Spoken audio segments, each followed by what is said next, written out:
رسول الله صلی الله علیه و سلم برای ما کاملا تشریح کرده که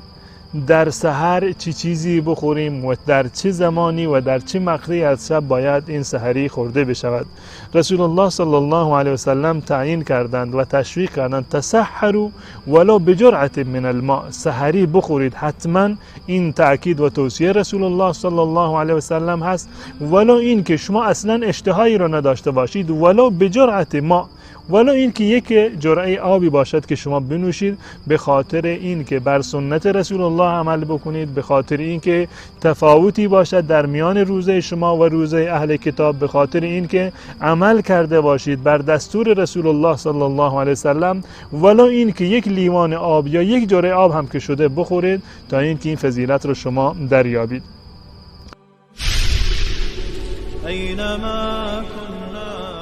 شبکه توحیدی ایمان زلال تقدیم می کند.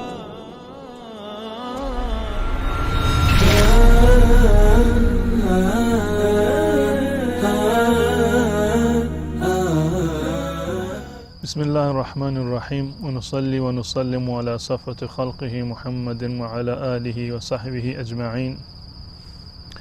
بینندگان عزیز و ارجمند، السلام علیکم و رحمت الله و برکاته. در جلسات قبل مطالبی را پیرامون روزه و ارکان، فضایل و ارزش روزه ماه مبارک رمضان را خدمت شما عرض کردم. ببینید، عبادتی رو که الله متعال به عنوان وسیله تقرب به درگاه خودش برای ما تعیین کرده، عباداتی هستند که نه تنها خود عبادت، ذات عبادت مورد توجه هست، بلکه مقدمات این عبادت و مواردی که از دیدگاه ما جانبی محسوب می شوند و مواردی شاید جزئی به شمار بروند، تمام این موارد جز مواردی هستند که ما را به الله متعال می رسانند و میزان ثواب و میزان پاداشی رو که الله متعال برای ما در نظر گرفته و میزان تأثیری رو که این عبادت در روح و روان ما دارد قطعاً تحت شعاع این موارد قرار می گیرد. به طور مثال در باب روزه یک سری آدابی هست و یک سری مستحباتی هست که توصیه شده از جانب رسول الله صلی الله علیه و سلم که ما به این موارد توجه بکنیم و اینها رو مد نظر خودمون قرار بدهیم. عمل کردن بر مستحبات و بر آداب و سنن روزه باعث می شود که هم ثواب روزه بیشتر بشود و هم تأثیر روزه در زندگی ما. یکی از این موارد که در شریعت اسلامی بر آن تأکید شده و جز آداب و سنن روزه هست، سحری خوردن هست. بسیاری از ما فکر میکنیم که سحری خوردن خب یک امر اختیاری هست، اما وقتی که برمیگردیم به دستورات رسول الله صلی الله علیه و سلم، فرامین و توصیه های ایشان، میبینیم که سحری خوردن فراتر از یک اختیار هست، فراتر از یک در واقع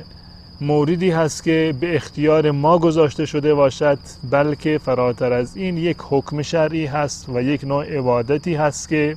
برای روزه ما ثواب بیشتری رو در واقع باعث می شود. حضرت انس ابن مالک رضی الله تعالی عنه روایت می کند از رسول الله صلی الله علیه و سلم که ایشان به ما دستور دادند و توصیه ایشان هست که ما سحری بخوریم. فرمودند تسحروا فإن فی السحور برکه، سحری بخورید قبل از این که روزه بگیرید، شب سحری بخورید، زیرا که در سحری خوردن برکت هست و ما دنبال برکت هستیم که از جانب الله متعال برکاتی رو که الله متعال در این موارد قرار داده، این برکات انشاءالله که شامل حال همه من و شما باشد. و سحری خوردن یکی از مواردی هست و تفاوت‌هایی هست که در میان روزه مسلمانان و روزه اهل کتابی که در قبل از اسلام بودند این یک حد فاصل هست و یک تفاوت هست. در حدیث حضرت عبدالله ابن عمرو ابن عاص رضی الله تعالی عنهما اومده که رسول الله صلی الله علیه و سلم فرمودند فصل ما بین صیامنا و صیام اهل کتاب اکلت السحور، تفاوت روزه ما با روزه اهل کتاب در این زمینه هست و در این نقطه هست که ما سحری میخوریم اما اهل کتاب و پیروان ادیان قبلی سحری نمیخوردند. پس بنابراین سحری خوردن گذشته از این که باعث تقویت ما می شود، باعث نیرو و انرژی می شود که در فردا ما بهتر بتوانیم به کارها و زندگی روزمره خودمان برسیم. فراتر از این یک حکم شرعی هست و یکی از سنت ها و آداب روزه هست و یکی از توصیه های رسول الله و تفاوتی هست در میان روزه ما و روزه اهل کتاب. وقتی که به سنت رسول الله و روش زندگانی ایشان ما مراجعه میکنیم میبینیم که رسول الله صلی الله علیه و سلم برای ما کاملا تشریح کرده که در سحر چه چیزی بخوریم و در چه زمانی و در چه مقطعی از شب باید این سحری خورده بشود. رسول الله صلی الله علیه و سلم تعیین کردند و تشویق کردند تسحروا ولو بجرعه من الماء، سحری بخورید حتما. این تاکید و توصیه رسول الله صلی الله علیه و سلم هست، ولو این که شما اصلا اشتهایی را نداشته باشید، ولو بجرعه ماء، ولو این که یک جرعه آبی باشد که شما بنوشید، به خاطر این که بر سنت رسول الله عمل بکنید، به خاطر این که تفاوتی باشد در میان روزه شما و روزه اهل کتاب، به خاطر این که عمل کرده باشید بر دستور رسول الله صلی الله علیه وسلم، ولو این که یک لیوان آب یا یک جرعه آب هم که شده بخورید تا این که این فضیلت رو شما دریابید.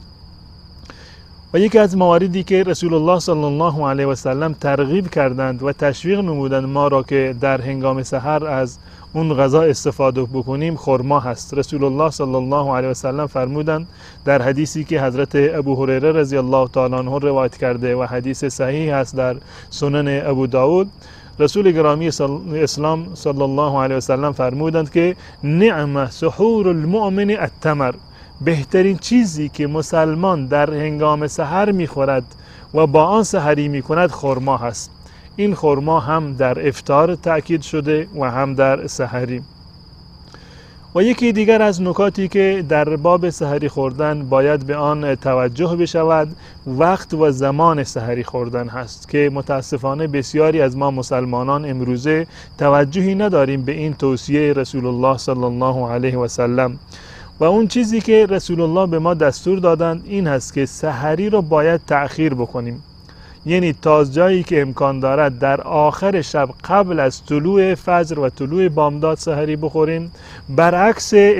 افطار رو به مجرد غروب آفتاب بدون تأخیر باید بخوریم و سحری رو برعکس، یعنی تا آخرین دقایق و لحظات شب ما باید اینو به تأخیر بندازیم. هرچی بیشتر به تأخیر انداخته بشود ما در واقع به نحو احسن و بهتری بر توصیه رسول الله صلی الله علیه و سلم عمل کردیم. در حدیثی که در این زمینه از سهل ابن سعد رضی الله تعالی عنه نقل شده، رسول الله صلی الله علیه و سلم میفرماند لا یزال الناس بخیر ما عجلوا الفطر و اخروا السحور، مردم تا زمانی که زود افطار میکنند و با تأخیر سحری میکنند بر خیر و عافیت هستند، یعنی این که دچار افراط نشدند، دچار تفریط نشدند. و این توصیه های بسیار دقیق و ریزی هست که رسول الله صلی الله علیه و سلم به ما فرمودند و معیار استقامت و معیار وسطیت و عدالت اهل سنت و الجماعت و مسلمانان هستند. همون گونه که رسول الله صلی الله علیه و سلم عملا یعنی هم با گفتار خودشون به ما توصیه کردن، عملا هم ایشان زمان سحری خوردن را برای ما تعیین کردند و اصحاب گرامی ایشان این زمان را برای ما نقل کردند. حضرت انس رضی الله تعالی عنه از زید بن ثابت رضی الله تعالی عنه نقل می کند که ایشان میگوید که ما یک شبی با رسول الله صلی الله علیه و سلم سحری خوردیم. بعد از سحری خوردن ایشان بلند شدند برای نماز. حضرت انس رضی الله تعالی عنه از زید بن ثابت پرسید که در میان سحری خوردن رسول الله صلی الله علیه و سلم و نماز ایشان چقدر فاصله بود؟ چقدر طول کشید بعد از اینکه رسول الله صلی الله علیه و سلم از سحری خوردن فارغ شدند و دست کشیدند تا زمانی که نماز صبح را اقامه کردند؟ حضرت زید بن ثابت رضی الله تعالی عنه فرمودند که فقط به مقدار خوندن 50 آیه. ما هنوز 50 آیه نخونده بودیم که نماز اقامه شد. یعنی این که سحری رو ما باید به تأخیر بیندازیم تا آخرین لحظاتی که امکان دارد و قبل از طلوع فجر و بعد از آن دیگه در واقع وقت نماز فجر فرا رسیده و بعد از آن نماز فجر باید اقامه بشود. بسیاری از ما مسلمانان عادت کردیم امروزه که بعد از نماز عشا سحری میخوریم یا سحری و شاممون یکی هست و بعد از این چه بسا مردمی میخوابند نه سحری میخورند و چه بسا برای نماز صبح هم بیدار نشوند. چونین در واقع سحری خوردنی و چونین روزی چه ارزش و چه پاداشی رو ما باید از این انتظار داشته باشیم که به خاطر این که فردا روزه میشویم نماز رو قضا بکنیم. ارزش و جایگاه نماز در دین مبین اسلام از روزه فراتر هست. اولین رکن دین مبین اسلام رکن عبادیش نماز هست و بعد از آن زکات و درجه سوم این روزه هست. پس بنابراین با همین ترتیبی که الله متعال و رسول الله صلی الله علیه و سلم تعیین کردند و اهمیت دادند ما باید به اهمیتی قائل باشیم برای نماز و روزه خودمون و به خاطر روزه نماز را ترک نکنیم و سحری را هم در همون هنگام و لحظاتی که رسول الله صلی الله علیه و سلم برای ما تعیین کردند و تشویق کردند انشاءالله سعی بکنیم که با همون کیفیت و در همون زمان این سحری را ما انشاءالله بخوریم که هم تقویتی می شود برای ما و کسب نیروی برای فردای ما و هم انجام دستور رسول الله صلی الله علیه و سلم و یک عبادتی برای ما انشاءالله محسوب خواهد شد. تا برنامه دیگر تمام شما را به الله متعال می سپارم. السلام علیکم و رحمت الله و برکاته.